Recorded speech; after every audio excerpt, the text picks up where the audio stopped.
Sir, आपको जो भी बात करनी है यहीं करिए, ज्यादा दूर जाने की मुझे कोई जरूरत नहीं लग रही। ये सुनकर ऋषभ अंतरा के पास आया और उसे दीवार की तरफ धकेल दिया।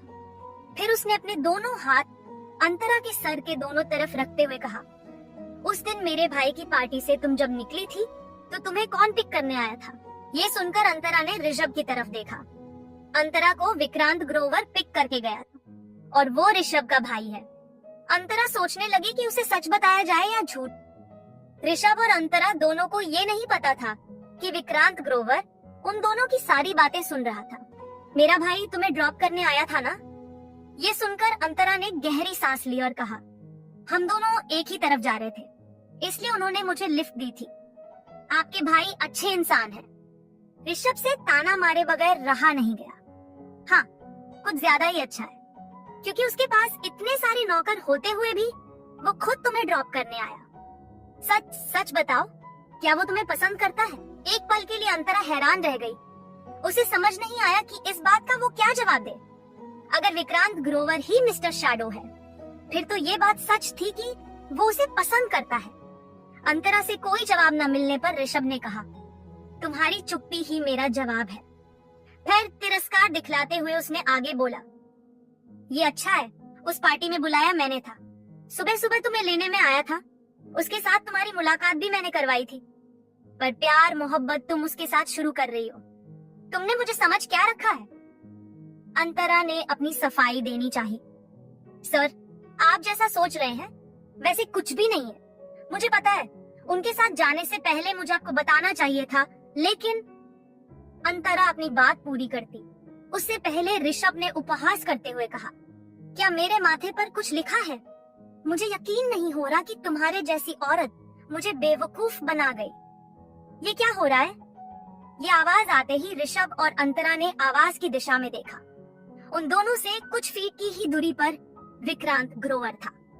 भाई, ये बोलते हुए ऋषभ अंतरा से दूर हुआ और बोला, एकदम सही वक्त पर आए हो, तुम्हें भी पूछ ही लेता हूँ, क्या तुम्हें अंतरा पसंद है? ऋषभ ने विक्रांत की तरफ देखते हुए पूछा। ऋषभ की बात सुनकर विक्रांत ने अंतरा को आंख से हल्का सा कुछ इशारा किया, लेकिन वो समझी नहीं। विक्रांत ने ऋषभ को जवाब देते हुए कहा, अंतरा एक अच्छी इंसान है, पसंद है मुझे। इतना बोलकर विक्रांत चुप हो गया। फिर अचानक दोबारा कहने लगा, ये मैं जेठ की नजर से कह रहा हूँ। विक्रांत का जवाब सुनकर ऋषभ ने चुनौती देते हुए कहा, और अगर तुम एक आदमी की नजर से देखो तो?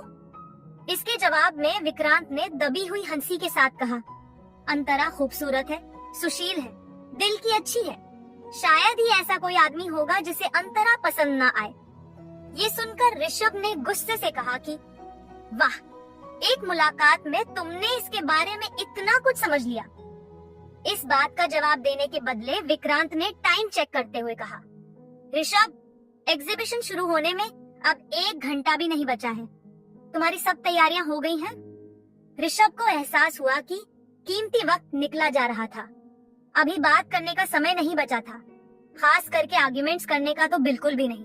उसने अंतरा से कहा, चलो। उसके बाद दोनों वहाँ से निकले। विक्रांत उन दोनों को जाता हुआ देख रहा था। विक्रांत की आंखों में व्याकुलता साफ नजर आ रही थी।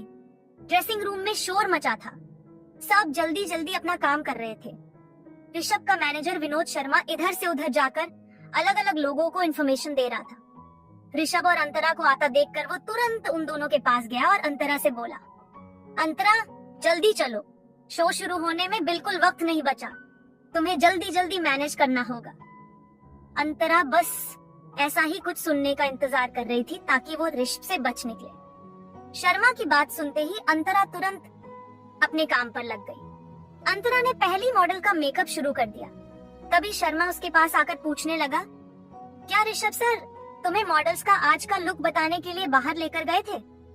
ये सुनकर अंतरा ने गहरी सांस लेते हुए कहा, नहीं, उन्होंने लुक के बारे में कुछ नहीं कहा। ये सुनकर शर्मा हैरान हो गया, क्या? तो फिर हमें कैसे पता चलेगा कि क्या लुक रखना है? जवाब में अंतरा ने कहा कि अब हमें ही तय करना है कि कैसा लुक रखें। ये सुनकर शर्मा ने बेताब होते हुए कहा, अरे हम ऐसे कैसे तय कर सकते हैं? तुम्हें तो ऋषभ सर का नेचर मालूम है, अगर जरा सी भी प्रॉब्लम हुई या उनको लुक पसंद नहीं आया तो वो हमारा जीना मुश्किल कर देंगे। आगे की कहानी जानने के लिए देखिए अगला एपिसोड सिर्फ पॉकेट FM के YouTube चैनल पर और मिस्टर शैडो के सारे एपिसोड्स को सुनने के